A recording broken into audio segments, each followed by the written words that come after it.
Hello students, मीराज maths कॉर्नरमध्ये तुम्हा सर्वांचं स्वागत आहे। आज आपण बघत आहोत महाटेट पेपर 2 म्हणजेच गणित या पेपरचं संपूर्ण विश्लेषण 2021 सालचा पेपर आहे। तर बघूयात प्रश्न कशा प्रकारचे आलेले होते। बाजूच्या आकृतीत चौरसात अंतर्लिखित वर्तुळाची त्रिज्या 10 सेंटीमीटर आहे, तर रेखांकित भागाचे क्षेत्रफळ किती हे तुम्हाला विचारलेलं आहे। आता रेखांकित भागाचं क्षेत्रफळ काढायचं आहे। तुम्हाला इथं गिवन काय दिलेलं आहे की वर्तुळाची त्रिज्या ही 10 सेंटीमीटर आहे, म्हणजे इथून इथपर्यंत काय दिलेलं आहे 10 सेंटीमीटर।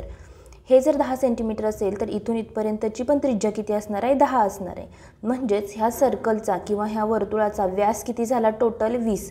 जो व्यास आहे तेच काय असणार आहे ह्या चौरसाची बाजू असणार आहे। ठीक आहे, म्हणजेच जर तुम्ही चौरसाच्या क्षेत्रफळामधून जर वर्तुळाचं क्षेत्रफळ वजा केलं तर तुम्हाला काय भेटेल, हे जे राहिलेलं रेखांकित भाग आहे त्याचं क्षेत्रफळ भेटणार आहे। म्हणजेच रेखांकित भागाचे क्षेत्रफळ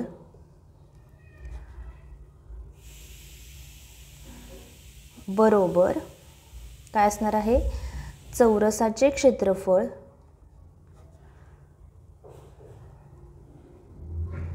वजा वर्तुळाचे क्षेत्रफळ।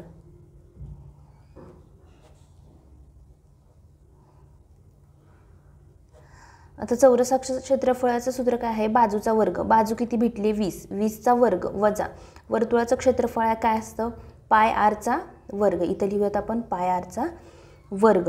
पाय किती आहे 22/7 किंवा तुम्ही इथे डायरेक्ट 3.14 असंही लिहू शकता। आणि आर म्हणजेच त्रिज्या किती आहे 10 चा वर्ग। ठीक आहे, 20 चा वर्ग किती येईल 400 वजा आता हा इथं 3.14 गुणिले 10 चा वर्ग किती येतो 100 येतो। म्हणजेच 400 वजा 3.14 गुणिले 100 केल्यानंतर 314 येतील। आता तुम्हाला काय करायचं आहे 400 मधून 314 वजा केल्यानंतर किती येतात बघा, तर राहतील 8 आणि इथं 0। म्हणजेच उत्तर किती आलं 86 चौरस सेंटीमीटर हे काय असणार आहे रेखांकित भागाचं क्षेत्रफळ असणार नाही। ऑप्शन नंबर 4 म्हणजे 86 चौरस सेंटीमीटर हे तुमचं उत्तर येईल। नेक्स्ट प्रश्न बघा, 24 सेंटीमीटर परिमिती असलेल्या चौरसाच्या कर्णाची लांबी किती हे तुम्हाला विचारलेलं आहे। आता चौरस दिलाय, चौरसाची परिमिती किती दिली आहे। चौरसाच्या परिमितीचं सूत्र काय आहे आपल्याला माहिती आहे, चौरसाची परिमिती बरोबर 4 गुणिले बाजू। म्हणजेच तुम्हाला चौरसाची जी परिमिती आहे ती 24 दिली आहे, गुणिले त्याच्यावरून तुम्हाला काय भेटेल त्याची बाजू भेटेल। हा 4 इकडे गुणाकाराला इकडे गेल्यानंतर भागाकाराला जाईल, म्हणजेच 6 येईल। बाजू बरोबर किती आली 6 आली, म्हणजे ही 6 ही 6 ही 6 आणि ही 6। पण तुम्हाला काय विचारेल चौरसाच्या कर्णाची लांबी। कर्ण म्हणजे हा चौरसाचा प्रत्येक कोन हा 90 अंशाचा असतो। आणि ज्यावेळेस हा जर ट्रायंगल पकडला तुम्ही ABC तर तुम्हाला सूत्र माहिती आहे कर्णाचा वर्ग म्हणजेच AC चा वर्ग बरोबर AB चा वर्ग अधिक BC चा वर्ग असणार आहे। म्हणजेच AB किती आहे 6, 6 चा वर्ग अधिक BC पण 6 आहे, 6 चा वर्ग 6 चा वर्ग 36 अधिक 36 किती होतात 72 होतात। पण हा काय आहे AC चा वर्ग आहे, म्हणजेच AC काय येईल वर्गमुळात 72 येईल। म्हणजेच वर्गमुळात 36 गुणिले 2 6 वर्गमुळात 2 हे तुमचं काय असणार आहे सेंटीमीटर। म्हणजेच कर्ण किती असणार आहे, ज्यावेळेस परिमिती दिलेली असते त्यावेळेस त्याच्यावरून आपण कर्ण कसा काढला तर पहिल्यांदा बाजू काढली आणि बाजूवरून त्याचा कर्ण काढलेला आहे। पुढचा प्रश्न बघूयात आपण आता। 6 मीटर व 4 मीटर उंचीचे खांब एकमेकांपासून 25 मीटर अंतरावर आहेत। म्हणजेच हा एक 6 मीटर उंचीचा खांब आहे आणि हा 4 मीटर उंचीचा खांब आहे आणि हे एकमेकांपासून 25 मीटर अंतरावर आहेत। हा 4 मीटर उंचीचा खांब आहे। प्रत्येक खांबाचे वरचे टोक दुसऱ्याच्या पायाशी जोडणाऱ्या रेषा म्हणजेच याचं टोक आणि याचा पाया, याचं टोक आणि याचा पाया, तर जोडणाऱ्या रेषांच्या छेदबिंदूची उंची म्हणजे तुम्हाला ही उंची विचारली आहे। ठीक आहे, म्हणजे इथं जर समजा तुम्ही O नाव दिलं आणि इथं A दिलं तर तुम्हाला OA काढायचं आहे। म्हणजेच उंचीचं सूत्र काय आहे याच्यामध्ये तुम्हाला हे जे दोन खांब आहेत त्या दोन खांबाचा गुणाकार करायचा भागिले त्याच दोन खांबाची बेरीज केली की तुम्हाला डायरेक्ट त्याची उंची भेटेल. म्हणजेच उंची किती येणार आहे 2.4 मीटर एवढी त्याची उंची येईल.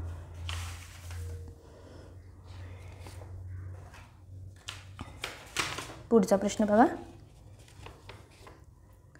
साहिलने बँकेकडून सरळ व्याजाने 11 दराने 60,000 रुपयाचे कर्ज घेतले. नोटाबंदीमुळे बँकेची तरलता वाढल्यामुळे बँकेने व्याजाचा दर हा दुसऱ्या वर्षी 0.5 व तिसऱ्या दिवशी पुन्हा 0.5 ने कमी केल्यास 3 वर्षाच्या शेवटी साहिलला एकूण किती रक्कम जमा करावी लागेल.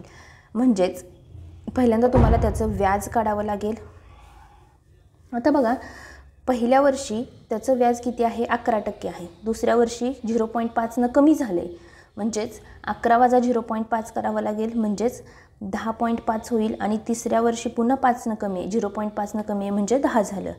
आता बघा, पहिल्या वर्षीचं किती असणार आहे व्याज बरोबर मुद्दल गुणिले दर भागिले 100 आणि वेळ किती आहे 1 वर्षाची आहे प्लस दुसऱ्या वर्षी किती असणार आहे मुद्दल तेवढीच आहे, व्याजाचा दर 10.5 झाला भागिले 100 आणि 1 वर्षासाठीचं काढणार आहे अधिक तिसऱ्या वर्षीचं पण किती आहे बघा, मुद्दल तेवढीच आहे, व्याजाचा दर 10 झाला आणि इथं वर्ष पहिलं भागिले 100. ठीक आहे. आता काय करायचं, याच्यामध्ये सगळ्यामध्ये कॉमन काय आहे, मुद्दल कॉमन आहे भागिले 100 पण कॉमन आहे म्हणजेच राहिलं काय 11 अधिक 10.5 अधिक 10 आणि ब्रॅकेट. म्हणजेच हे सॉल्व कसं कराल बघा, 60,000 ह्या 2 शून्याला हे 2 शून्य गेलं, इथं 600 म्हणजे इथं काय राहिलं हे 10 हे 10 20 हे 10 30 म्हणजेच 31.5 म्हणजे 600 गुणिले 31.5 केल्यानंतर किती येतात, हे 2 झिरो झाले, 6 पंचे 30, 6 की 6 आणि 3 9, 6 त्रिक 18 म्हणजेच 18,900 हे काय झालं त्याचं व्याज झालं. पण तुम्हाला काय विचारले की एकूण किती रक्कम जमा करावी लागेल. एकूण रक्कम म्हणजेच काय होईल रास होते आणि रास म्हणजे काय असतं मुद्दल अधिक व्याज असतो. म्हणजेच मुद्दल किती आहे 60,000 अधिक व्याज किती आहे 18,900 म्हणजेच ह्या दोघांची बेरीज केल्यानंतर किती येते बघा, शेवटी 78,900 ही काय असणार आहे त्याला जमा करावी लागणारी रक्कम असणार आहे. म्हणजे प्रत्येक वर्षाचा त्याचा व्याज दर कमी होतोय त्याच्यामुळे तुम्हाला प्रत्येक वर्षाचं सेपरेट काढावं लागेल. ठीक आहे. याच्यामध्ये कोणाला काही डाऊट असेल तर कमेंट बॉक्समध्ये कमेंट करा, आपण त्याचा डाऊट सॉल्व करूयात. ठीक आहे. पुढचा प्रश्न बघा. 8 सेंटीमीटर पाया असलेल्या समद्विभुज त्रिकोणाची परिमिती ही 0.18 मीटर आहे तर त्याचे क्षेत्रफळ किती विचारले. समद्विभुज त्रिकोण आहे म्हणजेच काय आहे की दोन बाजू समान आहेत. ठीक आहे. आता याची परिमिती किती दिलेली आहे 0.18 मीटर, पण पाया जो आहे तो 8 सेंटीमीटरमध्ये आहे म्हणजेच तुम्हाला मीटरचं सेंटीमीटरमध्ये करावं लागेल. मीटरचं सेंटीमीटरमध्ये करताना 100 ने गुणायचं म्हणजेच हे झाले 18 सेंटीमीटर. 18 सेंटीमीटर म्हणजे ह्यातली एक बाजू 8 आहे म्हणजेच 18 मधून 8 गेले तर 10 राहतात, ही 5 असेल आणि ही 5 असेल म्हणजे ही झाली 5 सेंटीमीटर आणि ही पण झाली 5 सेंटीमीटर. इथून जर तुम्ही इथं परपेंडिक्युलर काढला तर हा काय होतो, हा 4 होतो, हा 4 होतो, 8चा 2 भागामध्ये डिवाइड होणार. मग हा 5 असेल, हा 4 असेल तर पायथागोरसचं त्रिकोट काय आहे 5, 4 आणि 3. मग तुम्हाला ह्या पूर्ण त्रिकोणाचा पाया माहिती आहे आणि उंची माहिती आहे, त्याच्यावरून तुम्हाला काय भेटेल क्षेत्रफळ भेटेल. क्षेत्रफळ बरोबर 1/2 गुणिले पाया गुणिले उंची, 1/2 गुणिले पाया किती आहे 8 आणि उंची किती आहे 3, 2 बे 2 चौक 8, 4 त्रिक 12 चौरस सेंटीमीटर हे काय असणार आहे त्या समद्विभुज त्रिकोणाचं क्षेत्रफळ असणार आहे. पुढचा प्रश्न बघूयात आपण. एका तुकडीतील 36 विद्यार्थ्यांचे सरासरी वय हे 14 वर्ष आहे म्हणजेच 36 विद्यार्थ्यांची जर बेरीज काढायची झाली तर 36 गुणिले 14 करावं लागेल तुम्हाला. त्यातमध्ये जर वर्ग शिक्षक मिळवल्यास त्या गटाचे सरासरी वय 1 ने वाढते म्हणजेच सरासरी वय किती होतं 37 झाले, 36 आणि 1 37 झाले आणि सरासरी वय काय झालं 1 ने वाढलं म्हणजे विद्यार्थी 36 आहेत, त्याच्यामध्ये एक शिक्षक ॲड केला झाले 37 आणि सरासरी 14 आहे त्याची झाली 15. तर तुम्हाला काय विचारले, शिक्षकाचे वय किती विचारले. आता बघा इथं शिक्षक नसताना त्यांचं वय किती असणार आहे, 14 संग 84 आणि इथं 42, 8 आणि 2 10, इथं झाले 504 आणि इथं किती होतात बघा, इथं 5 45, इथं 5 आणि 5 म्हणजेच 555. म्हणजे शिक्षक असतानाचे झाले 555 आणि शिक्षक नसतानाचे झाले 504. म्हणजे शिक्षकाचं वय याच्यावरून तुम्हाला काढता येईल 51 वर्ष हे काय असणार आहे, शिक्षकाचं वय असणार आहे. ठीक आहे. नेक्स्ट बघा, जर वस्तूची विक्री किंमत दुप्पट केली तर नफा 3पट झाल्यास शेकडा नफा किती होईल. आता ज्यावेळेस अशा प्रकारचा प्रश्न असतो त्यावेळेस काय करायचं की खरेदी किंमत समजा किंवा मानूयात खरेदी किंमत ही 100 आहे, मग नफा किती झाला, जर x नफा पकडला तर त्याची विक्री किती असणार आहे, खरेदी अधिक नफा असणार आहे. ठीक आहे. आता दुसऱ्या केसमध्ये काय, ही झाली पहिली केस. दुसऱ्या केसमध्ये काय दिलेलं आहे तुम्हाला की जर वस्तूची विक्री किंमत दुप्पट केली, ठीक आहे, म्हणजे विक्री किंमत जर दुप्पट केली तर काय होतं की नफा 3पट होतो. म्हणजे विक्री किंमत 2 ब्रॅकेटमध्ये 100 अधिक x करायची, 200 अधिक 2x होईल, तर नफा काय होतो, 3पट होतो, म्हणजेच 3x होईल. म्हणजेच आता बघा याच्यामध्ये सूत्र काय आहे आपल्याला, आता याच्यावरून तुम्हाला विक्री किंमत वजा खरेदी किंमत बरोबर नफा हे सूत्र माहिती आहे. विक्री किंमत किती आहे तर दुप्पट केली, म्हणजेच 200 अधिक 2x वजा खरेदी किंमत किती आहे 100 आहे, बरोबर काय झाला 3x एवढं झालं. ठीक आहे. हे आपल्याला माहिती दिलेली आहे. आता याच्यावरून तुम्हाला एक्सची व्हॅल्यू समीकरण भेटलं, एक्सची व्हॅल्यू काढता येईल. 200 वजा 100 किती होतात 100 आणि हा 2x इकडे गेल्यानंतर होतो x, म्हणजेच x बरोबर किती आलं 100. पण x काय पकडला होता आपण इथं, नफा, शेकडा नफा विचारला आहे. शेकडा नफा कसा करतो आपण, शेकडा नफा बरोबर नफा भागिले खरेदी किंमत गुणिले 100. नफा किती झाला आहे x म्हणजेच 100 एवढा नफा, खरेदी आहे 100 आणि गुणिले 100, ह्या 100ला 100 गेले, म्हणजेच शेकडा नफा किंवा नफाची टक्केवारी किती असणार आहे तर 100% एवढा काय होतो नफा होतो. पुढचा प्रश्न बघा,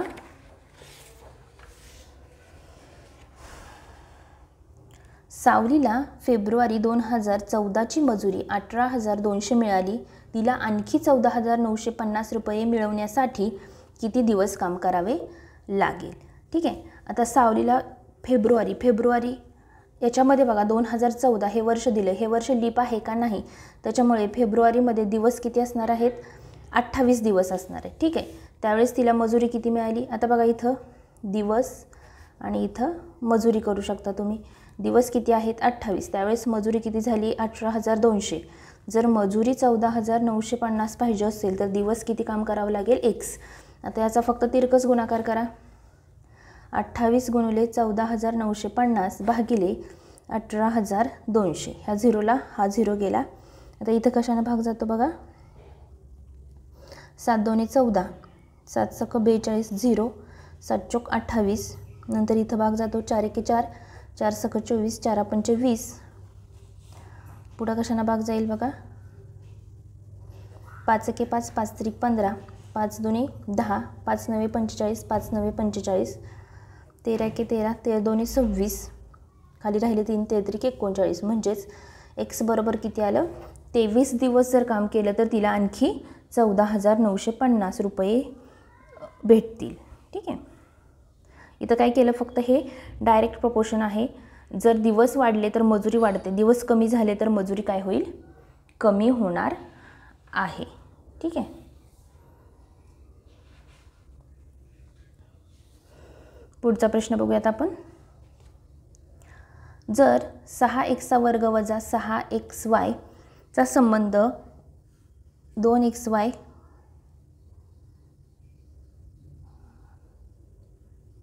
वजा y चा वर्ग याच्याशी असेल, इथं वजा पाहिजे साईन, म्हणजेच याची मांडणी कशी कराल, 6x वर्ग वजा xy भागिले 2xy वजा yचा वर्ग बरोबर 6/1 असं असणार आहे. आता याचा तिरकस गुणाकार करा. 6x वर्ग वजा xy बरोबर 6 ब्रॅकेटमध्ये 2xy वजा yचा वर्ग. आता बघा हे सॉल्व कसं कराल. 6 दोन्ही 12xy वजा 6yचा वर्ग. इथं काय आहे, 6x वर्ग वजा xy. नंतर हा वजा 6yचा वर्ग आहे, तो इकडे गेल्यानंतर काय होईल, अधिक 6yचा वर्ग होईल. नंतर 12xyचा इथं काय होईल, अधिक xy होईल. म्हणजे टोटल किती झाले, 13xy झाले. आता हा अधिक 13 इकडे गेल्यानंतर वजा 13ला जाईल. 6 अधिक 6yचा वर्ग वजा 13xy बरोबर 0. आता ह्याचं तुम्हाला जर फॅक्टर्स पाडायचे असतील तर स्टँडर्ड फॉर्ममध्ये लिहून घ्यावं लागेल आधी, बरोबर 0. आता तुम्हाला काय करायचं आहे की गुणाकार 36 यायला पाहिजे आणि बेरीज किंवा वजाबाकी किती यायला पाहिजे, वजा 13. म्हणजे 9 आणि 4 केलं तर तुम्हाला तसं येईल 6x वर्ग वजा 9xy वजा 4xy केलं की तुम्हाला 36 गुणाकार आणि वजा 13xy ही काय येईल, बेरीज येईल. आता याच्यामध्ये कॉमन काय निघते का बघा, याच्यामध्ये 3 कॉमन निघेल, 3x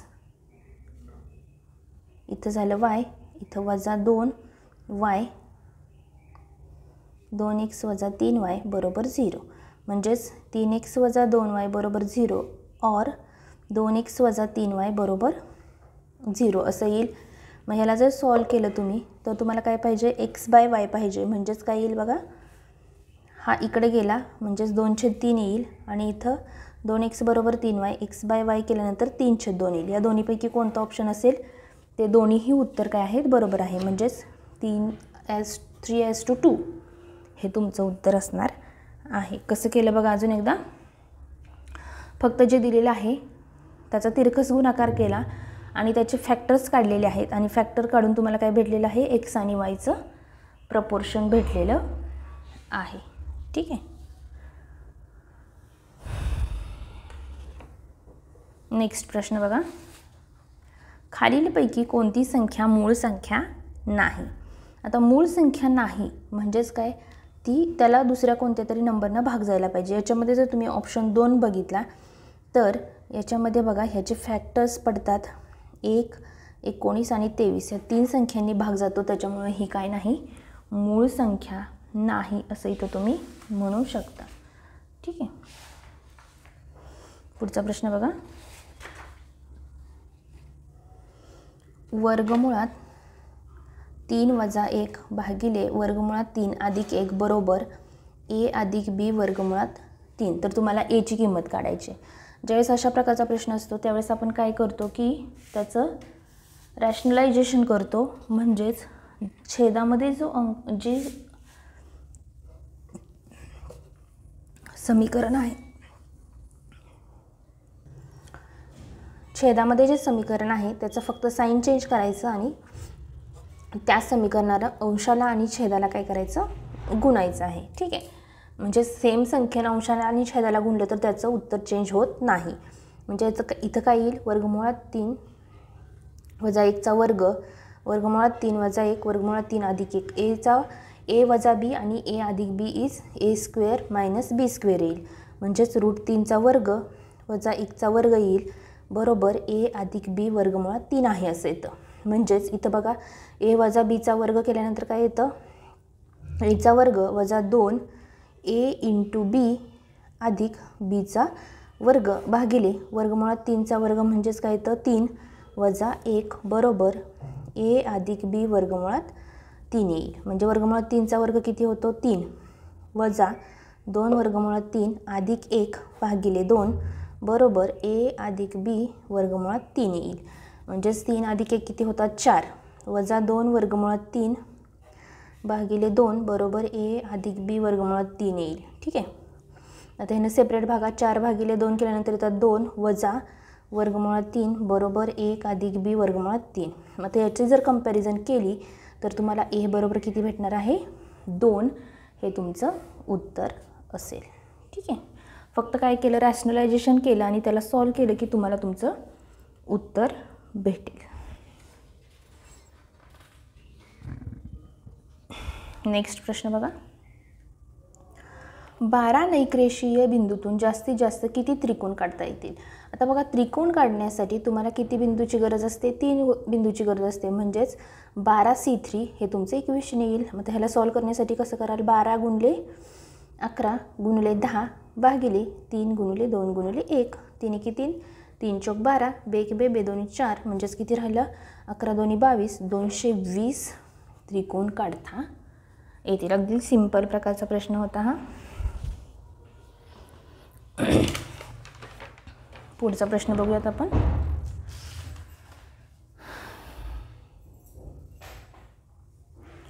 खालीलपैकी कोणत्या संख्येत 6, 12 आणि 16 ने भागल्यास बाकी 11 राहते? डायरेक्ट तुम्हाला इथं जर लसावी काढला तर ह्यांचा लसावी येतो 48 आणि 48 भागून बघायचं की कशाची कशानं भागल्यानंतर बाकी 11 राहते. पण 48 भागण्यापेक्षा 6, 12 आणि 16 ने भागले तर तुम्हाला जास्त इझिली तुमचं उत्तर भेटेल. म्हणजेच 1163ला जर तुम्ही 6 भागलं तर तुम्हाला 11 राहतं. 12 जर भागलं तरी पण 11 राहतं आणि 16 भागलं तरीही तुमचं उत्तर काय राहील? 11 राहील. नेक्स्ट बघा, पाण्याच्या टाकीचा 3/10 भाग पाण्याने भरला आहे. त्यातून 51 लिटर पाणी काढल्यास टाकीत 1/9 भाग पाणी शिल्लक राहते. तर टाकीच्या अर्ध्या भागात किती लिटर पाणी राहील हे तुम्हाला विचारलेलं आहे. आता बघा, टाकीचा फुल भाग म्हणजे जर x पकडलं तर 3/10 भाग पाण्याने भरलेला आहे. म्हणजेच 3/10x. त्यातून काय केलं की 51 लिटर पाणी काढलं, तेव्हा काय होतं की 1/9 भाग हा शिल्लक राहतो. म्हणजे x/9 येईल. फक्त हे समीकरण भेटलं म्हणजे काय, 3/10 भाग भरलेला आहे, त्यातला 51 लिटर काढला तेव्हा 1/9 भाग हा शिल्लक राहतो. म्हणजेच जर आता ह्याचं तुम्ही सॉल्व केलं तर 3x भागिले 10, इथं अधिक x/9 आहे, इकडे नंतर काय होईल? वजा x/9 होतं. वजा 51चं काय होईल? अधिक 51 होईल. आता इथं काय करायचं? छेद समान करून घ्या. इथं 9 भागिले 9 9 इथं गुणायचं, नंतर इथं काय करायचं? 10 ने गुणायचं. म्हणजेच थोडक्यात छेद समान करून घ्यायचा. 9 त्रिक 27x भागिले 90 वजा 10x भागिले 90 बरोबर 51. आता 27 वजा 10 किती होतात? 17x भागिले 90 बरोबर 51 होतील. मग आता हा 90 इकडं भागायला, इकडे गेल्यानंतर काय होईल? गुणाकाराला जाईल. इथं भागिले 17 बरोबर x राहील. 17 एके 17, 17 त्रिक 51. म्हणजेच टोटल जो पाण्याची टाकी आहे त्याच्यामध्ये 270 लिटर एवढं पाणी भरतंय. पण हे डायरेक्ट उत्तर आहे का? नाही. टाकीच्या अर्ध्या भागात किती लिटर पाणी असेल? अर्धा भाग म्हणजे काय? ह्याचा हाफ करावा लागेल. म्हणजेच 270च्या निम्म 135 लिटर एवढं टाकीच्या अर्ध्या भागात पाणी बसेल असं तुमचं उत्तर येईल. ठीक आहे. नेक्स्ट बघा, एका त्रिकोणाचा पाया त्याच्या उंचीपेक्षा मोठा असून क्षेत्रफळ हे एवढं दिलेलं आहे. त्रिकोणाचं क्षेत्रफळाचं सूत्र काय आहे? 1/2x वर्ग हे दिलेलं समीकरण आहे, ते आहे असं लिहून घ्या. बरोबर सूत्र काय आहे? 1/2 गुणिले पाया गुणिले उंची. ठीक आहे. आता बघा, इथं जर सगळ्या समीकरणाला जर 2 ने गुणलं, या बाजूला पण 2 ने गुणा आणि या बाजूला पण 2 ने गुणा, तर काय होईल? ह्या 2ला हा 2 कॅन्सल झाला, xचा वर्ग येईल अधिक 6x अधिक 2 दोन्ही 4 आणि 1 5. इथं 5/2 येतो, त्यातला हा 2 कॅन्सल झाला की 5 राहील. ह्या 2ला हा 2 गेला, म्हणजेच काय राहतो? पाया गुणिले उंची राहील. आता ह्या समीकरणाचं काय करायचं? फॅक्टर्स फाइंड आउट करायचे. म्हणजे काय करायचं? 5 गुणाकार यायला पाहिजे आणि बेरीज आणि वजाबाकी किती यायला पाहिजे? 6 यायला पाहिजे. म्हणजेच इथं जर x आणि इथं 5x केलं म्हणजे 6xला x अधिक 5x जर स्प्लिट केलं तर तुम्हाला ते येऊ शकतं. नंतर याचा आणि याच्यामध्ये कॉमन काय येतं बघा, याच्यामध्ये x येतं, x अधिक 1 अधिक 5 ब्रॅकेटमध्ये x अधिक 1 बरोबर पाया गुणिले उंची येईल. म्हणजेच x अधिक 5 ब्रॅकेटमध्ये x अधिक 1 बरोबर पाया गुणिले उंची राहतं. मग याच्यामध्ये काय झालं आहे? पाया उंचीपेक्षा मोठा आहे. म्हणजेच पाया मोठा आहे आणि उंची काय आहे? लहान आहे. मग याच्यामध्ये हा झाला पाया आणि ही झाली उंची. ठीक आहे. तर अशा प्रकारे तुम्हाला इथं सॉल्व करता येईल. नेक्स्ट प्रश्न बघा, 5 वजा 2√3 ही संख्या खालीलपैकी कोणत्या प्रकारची आहे हे विचारले. आता वर्गमुळात 3 ही मेन म्हणजे कसली आहे, अपरिमेय संख्या आहे. अपरिमेय संख्येला जर गुणलं तर अपरिमेय संख्या येते आणि त्याच्यामध्ये ती जर संख्या कशामधून वजा केली तर ती पण काय येते, अपरिमेय संख्याच येते. ठीक आहे, म्हणजेच तुमचं उत्तर काय येईल, 5 वजा 2 वर्गमुळात 3 ही काय आहे, अपरिमेय संख्या आहे. नेक्स्ट बघा, जर 3x अधिक 3y बरोबर 36 असेल व x अधिक y बरोबर 5 असेल तर आता x अधिक y जर 5 असेल तर ह्याचे कॉम्बिनेशन्स कसे बनतात, एकतर 1 आणि 4 होईल किंवा 2 आणि 3 होईल. 1 आणि 4 घेतलं तर बघा इथं सॅटिस्फाय होतंय का, x जर 1 घेतलं तर 3चा 1 अधिक 3चा चौथा बरोबर 36 येऊ शकतो का, बघा 3चा 1 म्हणजे 3चा चौथा म्हणजे 81 अधिक 3 केल्यानंतर 36 येत नाही, म्हणजे हे कॉम्बिनेशन गेलं. 2 आणि 3 घेतलं तर बघा xच्या ठिकाणी 2 घ्या आणि yच्या ठिकाणी 3 घ्या, बरोबर 36 येते का, बघा 3चा वर्ग येतो 9, 3चा घन येतो 27, 27 आणि 9 केल्यानंतर 36 येतो. म्हणजेच तुमचा x बरोबर येईल 2 आणि y बरोबर येतो 3. मग तुम्हाला कशाचं उत्तर काढायचं आहे, 3चा x वजा y घात, म्हणजेच 3चा x किती आहे, इथं तुम्ही उलटं पकडलं तरी पण तुमचा आन्सर येईल, कारण आपण जर इथं x वजा y पकडलं तर इथं तुम्हाला x मोठा पकडावा लागेल, कारण ॲन्सरमध्ये तसं नाही आहे. इथं 3 वजा 2 केलं की किती येतं, 1 येईल, म्हणजेच 3चा पहिला घात किती येतो, 3 हा येतो. जर तुम्ही इथं x 2 आणि y जर 3 पकडलं तर 1/3 तुमचं उत्तर येईल, पण ते ऑप्शनमध्ये दिलेलं नाही. त्याच्यामुळे काय केलं आपण, x आणि yच्या व्हॅल्यू एक्सचेंज केलेल्या आहेत. नेक्स्ट बघा,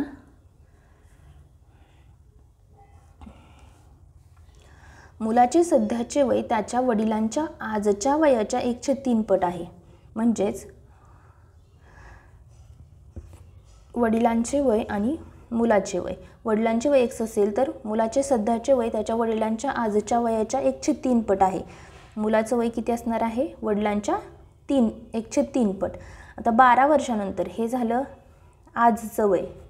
आता 12 वर्षानंतर वडिलांचं वय काय असणार आहे, x अधिक 12 असणार आहे आणि मुलाचं वय काय असणार आहे, x/3 अधिक 12. पण यांचं समीकरण कसं तयार होते, 12 वर्षानंतर मुलाचे वय वडिलांच्या त्यावेळच्या वयाच्या निमपट होईल. म्हणजेच हे जे मुलाचं वय आहे हे या वडिलांच्या वयाच्या निमपट होणार आहे, म्हणजे भागिले 2 केल्यानंतर त्याचं समीकरण भेटेल. म्हणजे हे फक्त तुम्हाला सॉल्व करायचं आहे. आता हा 2 इकडे भागायला इकडे गेल्यानंतर गुणाकाराला जाईल, म्हणजे कसं येईल बघा, आता 2 हे असं येईल. नंतर हा 3, आता इथं 2x भागिले 3 अधिक 24 बरोबर x अधिक 12 येतं. हा x इकडं अधिकला इकडे गेल्यानंतर काय जाईल, वजाला जाईल, बरोबर 12 वजा 24 बरोबर काय होईल, इथं वजा 12 येईल. मग इथं हे 3 इकडे गेल्यानंतर 2x वजा 3x भागिले 3 बरोबर वजा 12 येतं. म्हणजेच काय येईल, 2x वजा 3x केल्यानंतर वजा x भागिले 3 येतं, बरोबर 12. हे वजा वजा अधिक होईल, x बरोबर 12 गुणिले 3 किती होतात, 36 होतात. म्हणजेच तुम्ही इथं x काय पकडलं होतं, वडिलांचं वय पकडलं होतं, हे आलं 36. मुलाचं वय किती असणार, 36 भागिले 3 म्हणजेच 3 1 3, 3 2 6. म्हणजेच इथं बघा मुलाचे आजचे वय किती, मुलाचं वय किती असणार आहे, 12 वर्षे एवढं असणार. अशा प्रकारे आपण आज काही प्रश्न बघितलेले आहेत. राहिलेले प्रश्न आपण पार्ट 2 मध्ये बघूयात. तर हा व्हिडिओ आवडला असेल तर व्हिडिओला लाईक करा. याच्यामध्ये काही डाऊट असेल तर कमेंट बॉक्समध्ये कमेंट करा. नेक्स्ट पार्टमध्ये आपण राहिलेले काही प्रश्न बघणार आहोत. थँक्यू.